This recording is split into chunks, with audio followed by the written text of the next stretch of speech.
ভিড়ের মাঝে থেকে আপনার কি কখনো নিজেকে একা মনে হয়েছে? হাজারো মুখের ভিড়ে কখনো কি মনে হয়েছে আপনার ভাবনাগুলো যেন অন্য সবার থেকে আলাদা?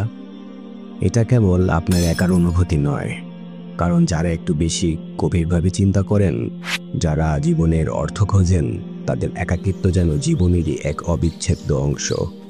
চারপাশে যখন সবাই কেবল রঙিন আলোর ঝলকানিতে মুগ্ধ, তখন কিছু মানুষ আঁধারের গভীরে লুকানো সত্য খুঁজে দেখতে চায়। কেন ও কিভাবের মতো তাদের মনে হাজারো প্রশ্ন ঘুরে, যা নিয়ে কখনো কখনো তারা নিজেদের সাথেই কথা বলে। এই একাকিত্ব কোনো দুর্বলতা নয়, বরং এ এক বিশাল শক্তি।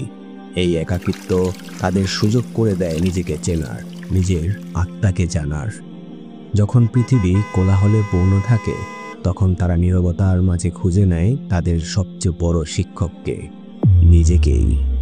হয়তো মাঝে মাঝে এই পথটা কঠিন মনে হবে, হয়তো কখনো কখনো হৃদয় কেঁদে উঠবে নীরব অভিমানে, কিন্তু যারা এই একাকিত্বকে আলিঙ্গন করতে জানে, তারাই একদিন খুঁজে পায় জীবনের গভীরতম সত্য। তারা একা হলেও তাদের ভাবনাগুলো আলোকিত করে তোলে হাজারো মানুষের পথ। একা থাকতে শিখুন। একাকিত্বকে কিভাবে শক্তিতে পরিণত করবেন, কিভাবে নিজের ভিতরের একাকিত্বকে জয় করে আলোর পথে হাঁটবেন, তা নিয়ে লেখা এই বইটি।